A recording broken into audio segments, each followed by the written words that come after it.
students. And then when we started this conference, we thought we'd highlight one alum of Jewish Studies and have them talk during lunch.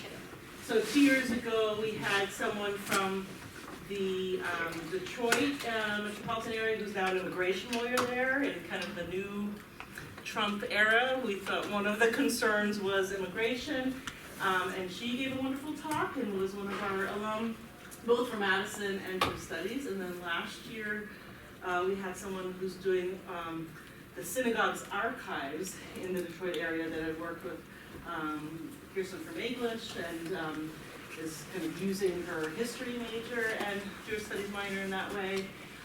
So both of them were kind of US focused jobs. So we thought that so many of our students also study abroad in Israel and take classes in Israel that maybe for the third run of the conference, we'd have an alum that kind of related to that, and you just happened to have, I think, reach out to me at a certain point.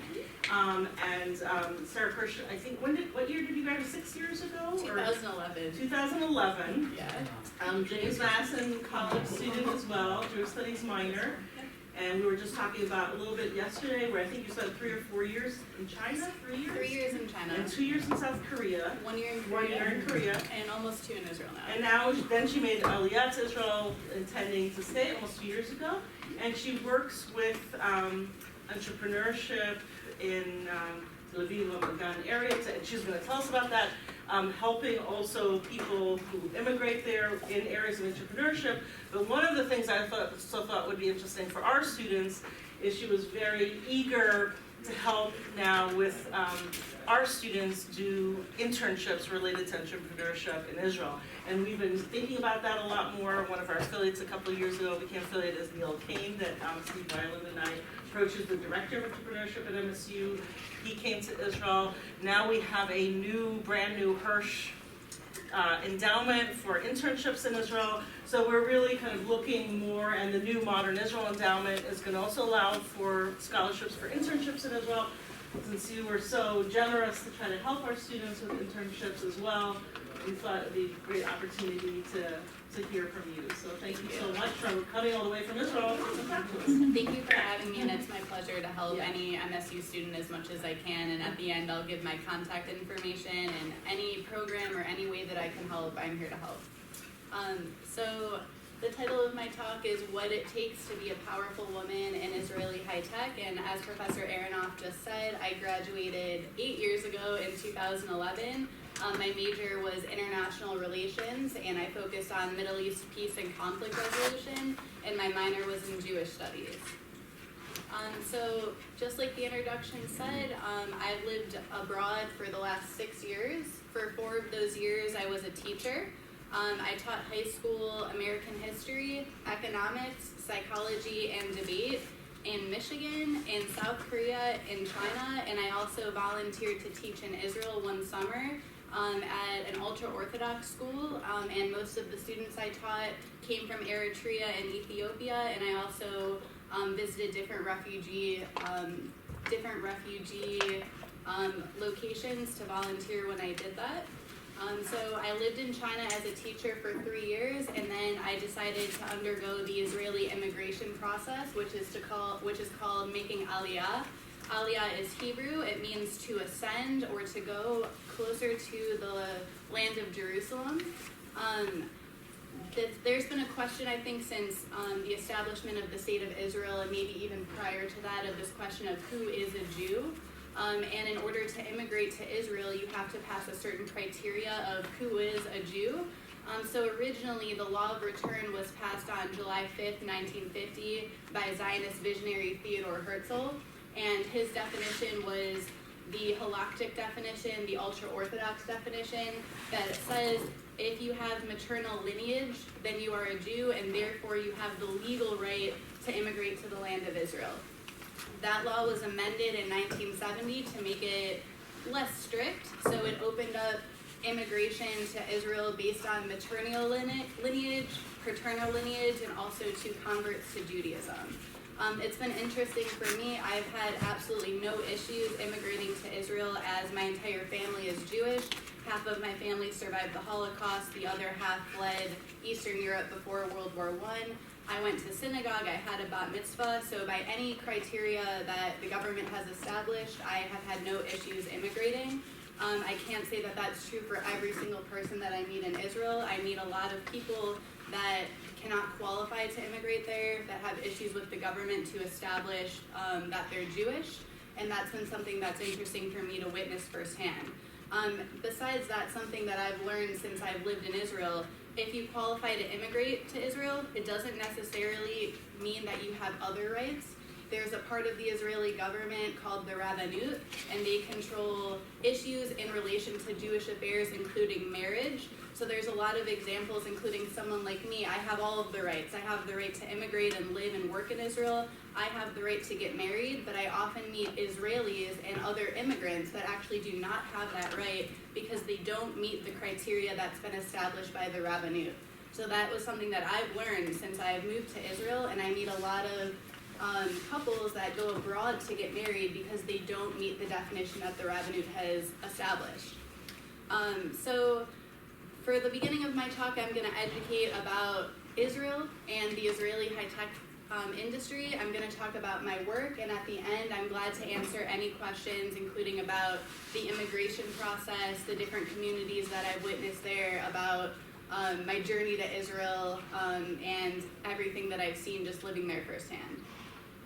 So for the last 2 years since I've immigrated, I've been working in Israeli high tech, which is more and more commonly referred to as Startup Nation.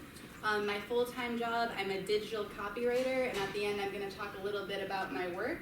And then in addition to that, as Professor Aronoff said, I'm also volunteering for a nonprofit organization called Olim in Tech. So Olim comes from the same word aliyah, essentially immigrants who are working in high tech, and we do a lot of different projects to help the community thrive there, find jobs, find the community, and adjust to the country. So Israel, the term Startup Nation was first coined in the best-selling book that was published in 2009, and the book makes a few arguments. At the time the book was published, Israel was 60 years old and had a population of 7.1 million people.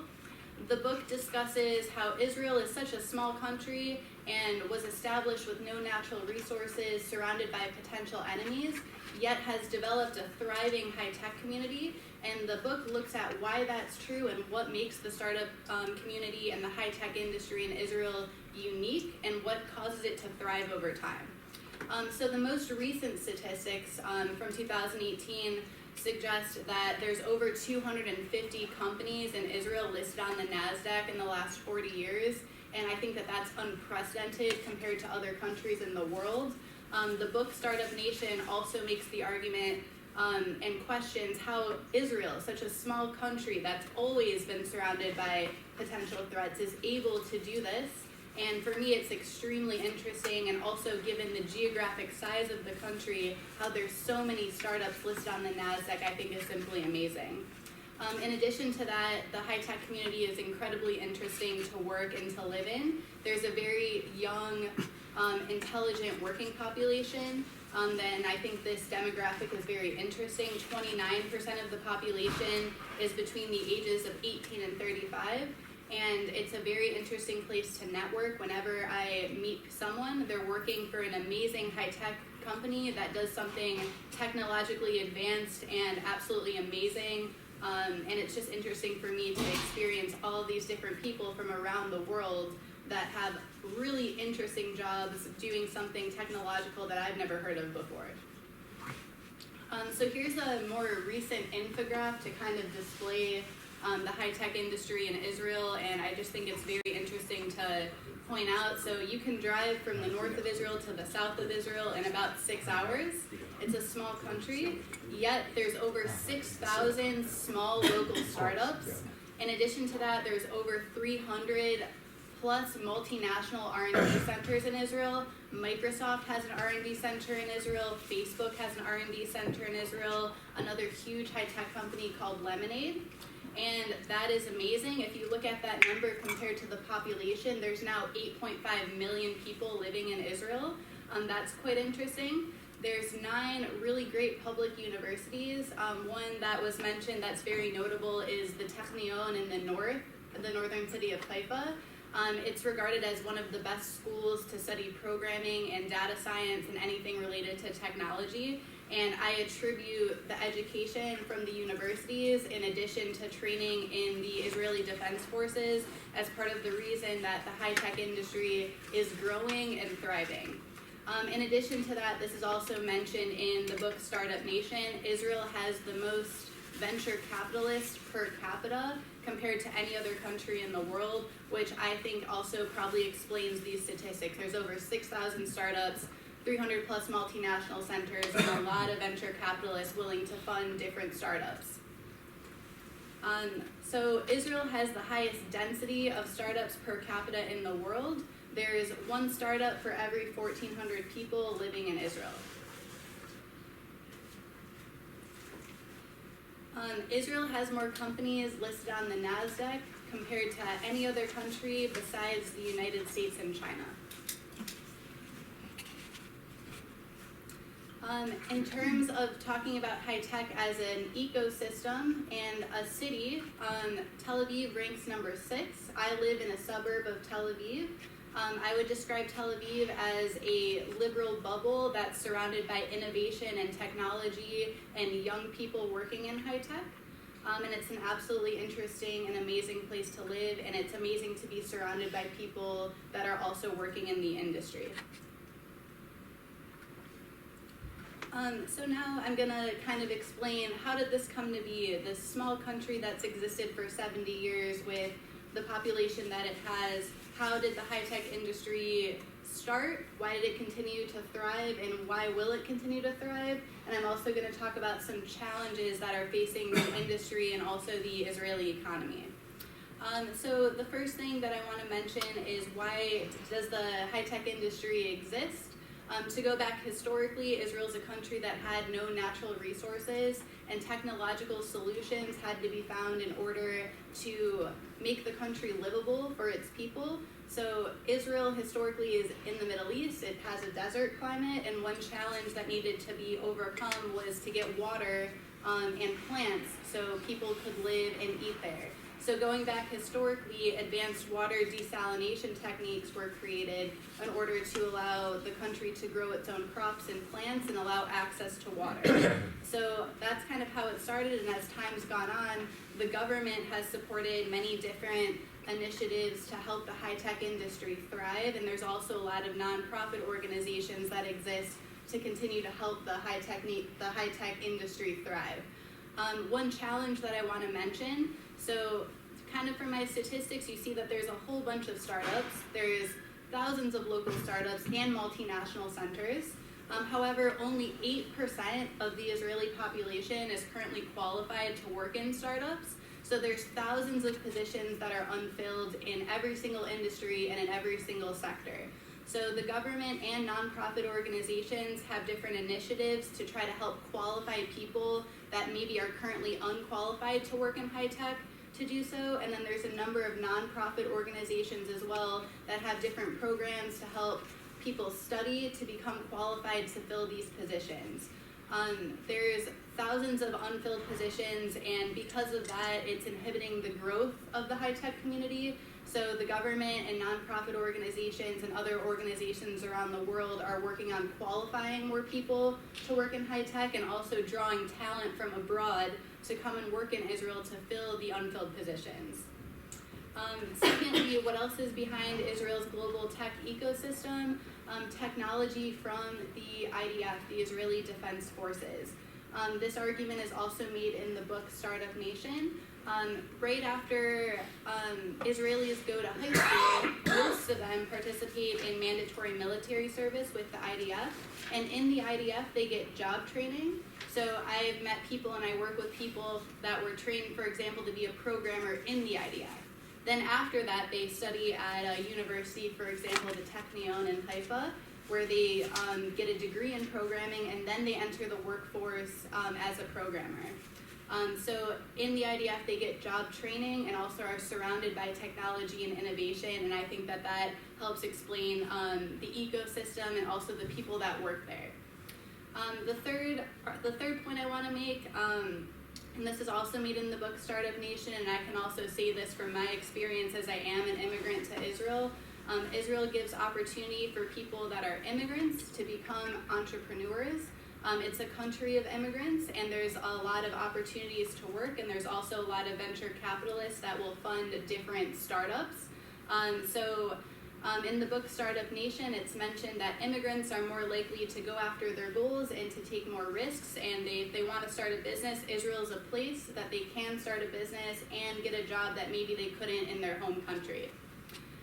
The fourth point off of that, and I can also say this from my experience working in Startup Nation and at my company, because it's a country of immigrants, people come to Israel from around the world, and in my opinion, every single local startup and multinational R&D center in Israel has a culture of diversity and innovation, because people come from all over the world. They bring their own skills, they bring their own history, they bring their own educational background, and then they collaborate on a team to make a company thrive. And I think that that's something unique to Israel, and it's really amazing to see that. So I'm going to talk about a couple of aspects of Jewish culture and how they spill over into Startup Nation and to the high-tech industry. I don't know how many of you have heard the Jewish term chutzpah. So chutzpah means audacity, and if you apply it to business, and I can also see this in my company from leadership in my company, in my opinion, Israeli CEOs and coworkers that I have, they're more willing to take risks and problem solve in a way that maybe Americans wouldn't.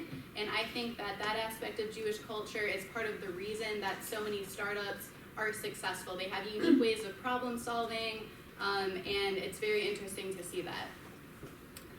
The second aspect of Jewish culture that I think is part of the success of Startup Nation is the culture of Rosh Gadol. This is slang that was originated in the IDF. Rosh Gadol is Hebrew. It means big head. And I think this goes back to Army culture. When you're in the IDF, you work on a team and you're given a job role. But you're working on a team, so sometimes you are challenged to go above and beyond what your job role is in order to make your unit or your team successful. And I think that that is something that is taught to Israelis, and then that has spilled over into different startups and businesses. You're given a job role, but in order to make the team successful, you have to sometimes go above and beyond your job role and also support other people on your team. In addition to individuals working on a team, I think this also has created leaders that are willing to take risks if it will benefit the entire company. And I think that that is very interesting to witness. So in my opinion, based off of my research and also my writing, I think the Israeli economy is going through a transitional phase right now. So startups are smaller companies, and in general, their goal is to be acquired by a bigger company. There's thousands of startups, there's too many jobs, not enough skilled labor. So I think right now Israel's going through a transitional phase, going from Startup Nation, a country of a lot of small companies hoping to be acquired by bigger companies, to Scale-Up Nation, where there's more bigger companies with thousands of employees that have more significant revenue and operate on a global scale as opposed to a local scale. So I think this is a transition that is going on right now with the Israeli economy. So now I'm going to talk about my time at Michigan State, my major in international relations and Jewish studies. I'm going to talk briefly about how I got to Israel, but I'm really going to focus on the skills that I got from my study here that have made me successful in my job and have given me plenty of opportunities to work in Israeli high tech. So what led me to Israel?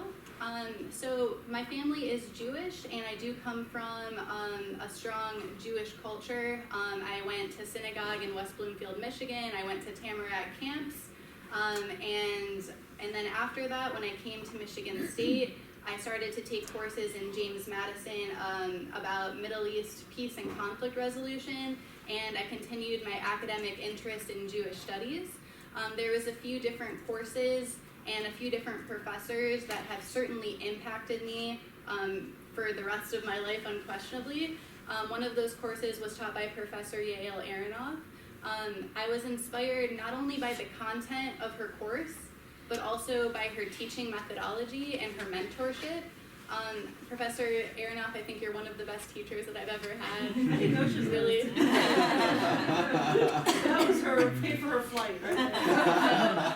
But I'm being honest, and I was a teacher for 4 years, and when I'm reflecting about the teachers that really impacted me, and also how I was as a teacher, it's not just about the content, but it is also about the teaching methodology and the skills that you use. And I really do mean that from the bottom of my heart. When I'm reflecting about my academic career, there's a few key professors that have definitely impacted me, first to become a teacher, also then to go to Israel and to work in high tech. Another professor from James Madison that has impacted me that I'll never forget his course is Professor Kenneth Walter. I took a Holocaust Studies class with him, and his passion for the subject matter is something that I will also never forget. In addition to that, I took classes in the Jewish Studies department in theology, and I also studied Hebrew, which is paying off now in my day-to-day life in Israel. I can get around and I can speak.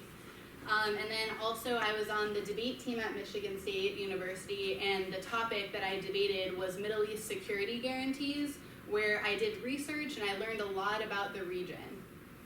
So I think it's when I was at James Madison studying, I became very much intrigued in Middle East peace and conflict resolution academically, as well as Israeli affairs, and then that's continued throughout my entire life. So now I'm going to talk about the skills, and I'm going to talk about this as myself, Sara, as an alum, also as a teacher, and also as a person now working in high tech. So really the thing that I think makes any person successful in whatever job they do, but especially in high tech and in life, in university studies and career, is having transferable skills. And skills aren't something that you're born with. Skills are something that you need to be taught and develop and work on over time. So I feel very lucky that I was given such a great education, and I had teachers and mentors that gave me the skills that have made me successful through the rest of my life. So the first skill that I think is recognized universally as a very critical skill to have is having the ability to critically and analytically think, to problem solve, and I heard a lot of presentations where that was done. That's a skill that's highly sought after by many employers, including those in Israeli high tech. The ability to do that is really something valuable to companies. Second, I do this at my job now, the ability to acquire, prepare, synthesize, analyze data, and apply it is also a skill that's extremely useful in high tech and in many other career fields, and I'm going to talk about how I do that at my job. Having the ability to write, that is such an important skill. I'm a writer now, I do that every day, and I think at James Madison and then later on in my academic studies and also now, I have the ability to write about anything and to back that up with research, and that is something incredibly useful in any career that you have. The ability to research, I heard a lot of presentations that are research-based. That is also not a skill everyone has. That's a critical skill in so many jobs, including the one that I have now. Last, the ability to publicly speak, to take a stance on an issue, to exchange your ideas with your classmates and then later on with your colleagues. The ability to research a topic and then present it. That is also an extremely valuable, useful skill that I think I developed in James Madison and then continued throughout the rest of my life. So I'm lucky that I think I have these skills, and there's plenty of opportunities for me because I have these skills to work in Israeli high tech. And I also just want to take a second to focus on something that's important to me to talk about is the amount of women in leadership positions working in Israeli high tech. So this is one interesting statistic. In the last issue of Forbes in 2018, 5 Israeli women made the list of the top 50 most powerful women in high tech. So I think from the conference and probably from everyone's own research, we know that democracy is imperfect in many places around the world. It's not perfect maybe in America, it's not perfect in Israel, it's not perfect anywhere in the world. But in terms of having women to have the ability to work in high tech and to have leadership positions, for Israel, to me, it's remarkable in Tel Aviv. I've traveled to other places in the world and other places in the Middle East. Those opportunities don't exist everywhere for women, but they do exist in Israel, and I think that that is something that I wanted to make mention of. So someone that I very much admire is Dr. Dorit Dor. I don't know if anyone's heard of her. You've heard of her? So to me, she's an absolute role model. She's the vice president of R&D at one of the biggest IT security companies in Israel. The company that she's the vice president for is Checkpoint. It was founded in 1994. It now has over 4,000 employees. It operates on the NASDAQ, and she's absolutely critical to their day-to-day operations, and she's very much respected by everyone in Israel, and I hope around the world as well. So now I'm going to talk about myself a little bit and my job. I don't know how many of you have seen the television show Mad Men. So Mad Men is a television show about how the advertisement world got started on Madison Avenue in New York in the 1950s. So I'm working in high tech in the industry of ad tech, advertisement and technology. Right there is a picture of me and my team, my creative studio. And I'm just going to quickly kind of talk about my work in advertisement on the internet. And then I will open it up for questions. So my full-time job right now, I'm a digital copywriter for a premium PPC, pay-per-click digital marketing agency. I'm going to show you what a PPC ad is. It's an ad on Facebook, but just kind of generally, it's a digital marketing agency. I write different ads for different platforms like Facebook, and all of our clients are based in the United States. I think I'm kind of the opposite of Don Draper, because Don Draper, he did a lot of advertisements about the tobacco industry. My company does organic health and nutrition. We sell things like probiotics, so I like to make a joke that I'm kind of like the modern female Don Draper. I do advertisements on the internet, but about health and only USDA organic approved products. So my company is an amazing company to work for. My company does not want to be acquired. We have about 50 people working at my company right now. I'm one of 2 people that does my job. I'm one of 2 Americans in an office of all Israelis, and it's been quite an experience to do that. I get to play a really big role in my company because of that. To do my job, you have to be an American, you have to know about the health industry, and you also have to have a very high level of English. You have to be able to analyze data, and also do all other sorts of advanced data analyzing, and that's what I do. So my company, PPC means pay per click. For every ad, if someone clicks on it, my company pays for it. So if people click on an ad and they buy the product at the end, then we profit. But if someone clicks on an ad and doesn't buy the product, my company loses money. So we're the top agency for what we do in the Middle East. We were ranked the 5th best digital ad agency in the world by Facebook. We're the top spender on Facebook in Israel. So with PPC, the more you spend, the more you make. My company is a company of 50, but we managed to make $14 million last month, which is really amazing, and we do have a really strong reputation in Israel. One thing that's really cool, and I never in my life thought that this would happen, Facebook flies in top policy guides to my office to have meetings with us because they see how successful we are and how well we take care of our clients. So if you would have asked me 5 years ago if I would be in an office with Facebook policy guides, I would have said absolutely not. So it's something amazing that I'm still getting used to. So this is a PPC ad. How many of you have seen this kind of ad on your Facebook feed? So you probably already knew that this is an ad. This is a PPC ad for Facebook. What my company does is A/B testing.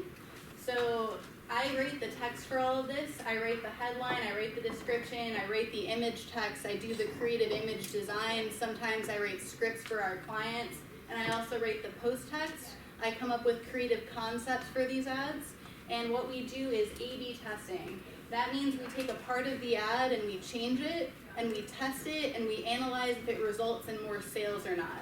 So we take the headline and just change the headline, and then we test it and analyze it. Or we just take the image and then we test it and analyze it. And that's where synthesizing and understanding data is absolutely critical to my job, and I think that's why my company is successful at what it does.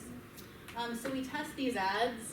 We also test different sales funnels. We test different website landing pages, how users respond to them.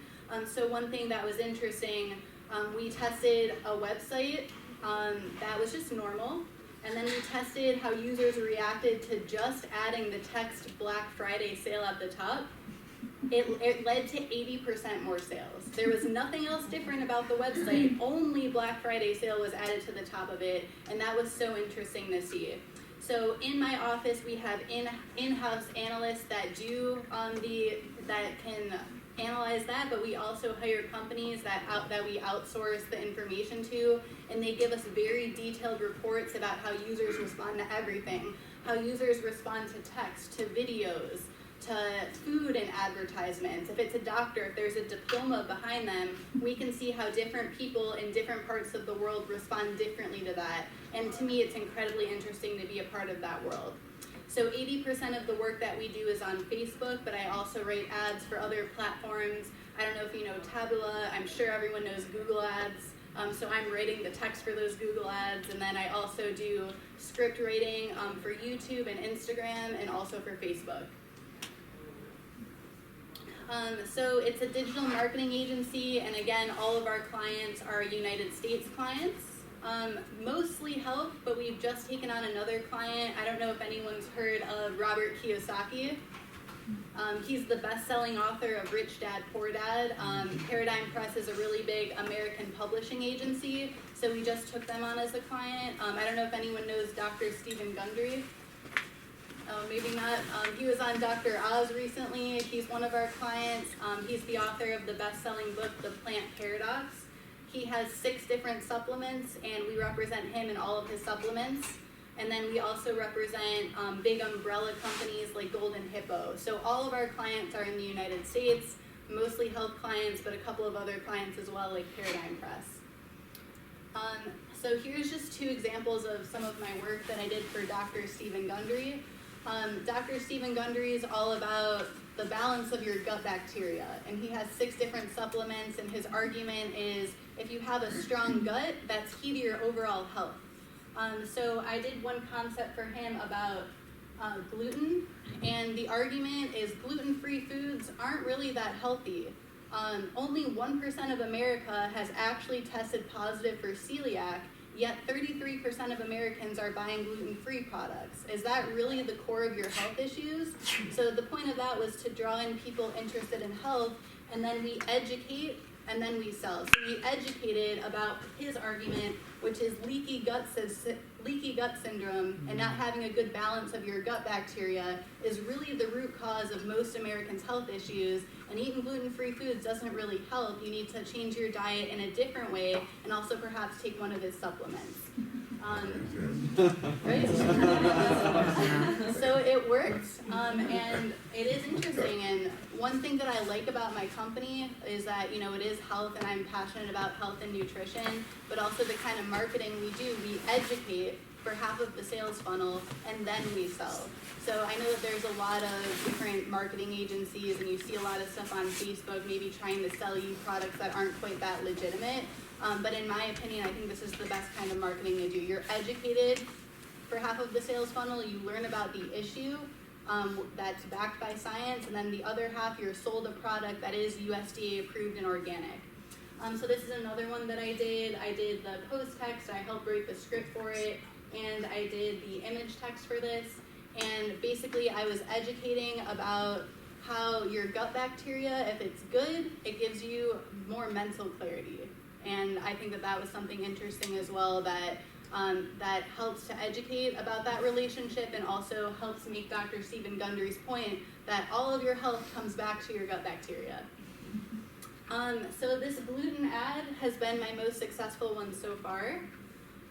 And I'm really proud of this because I've only been working in the industry for a little over a year, but that one gluten ad made my company over $300,000 on Facebook.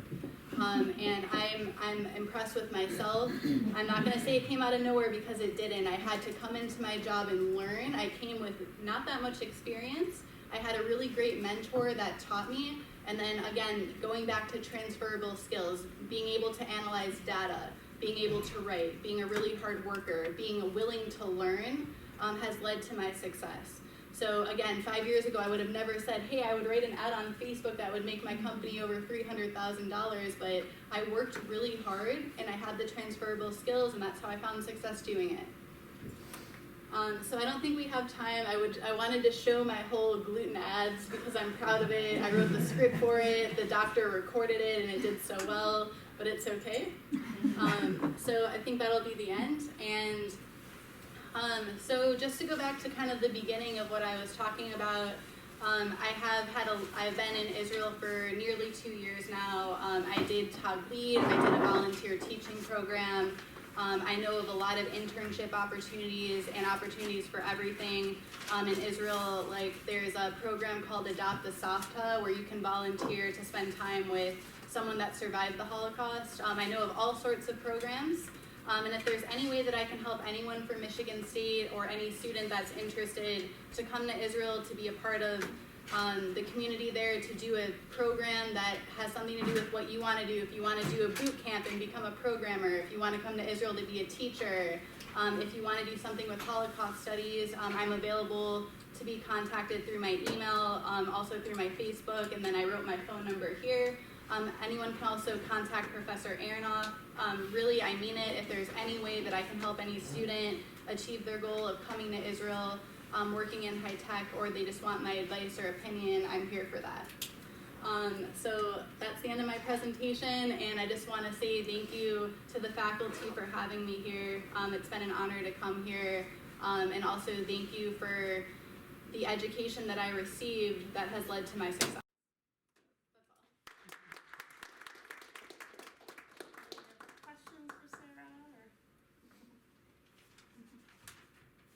So just to mention, because I was mentioning before you talked, that now we have one, and we're going to have in a few months another. We have the Kirsch Scholarship for internships in Israel, and we have the Modern Israel Endowment, which by the end of next year will also be able to help with internships in Israel. But it also, I forgot to say, supports student research in Israel. So when you mentioned like doing research on the Holocaust studies in Israel, that could be one of our other professors whose student is doing research with them, which now we'll be able to support. And so it's both research and internships that maybe Sara could also be a connection with, along with other people. So thank you so much. Thank you. And grab some food. We have food left over for those of you who just came. If you haven't had lunch, please grab some. Thanks. Thank you. I'm so sorry I didn't follow No, through. it's all in English. It's all in English. Yeah. When I said my boss, I missed it, I'm sorry. Graduated in December. no, it's okay. It's all in English. Yeah, it's exciting. Yes. I'm one of 2 Americans in my entire office, and my Just boss to a was certain doing my school job, but in notice. Hebrew for 15 So I'm years, like and now in he's this my weird manager. limbo, So are you feeling my way through. I try to learn from both. So I think if I have Very learned good. How about you? just English, but I try to ask my coworkers to teach me the words of it. It's gotten so much better. What are the than years chances ago. of the 2 schools I go to are the schools that Being there just, what are the having meetings on a chances? daily basis and then asking for more teaching has been really Yeah. helpful. They all try to teach me 2 words a day. I know you did it for me, but I mean, it's fine.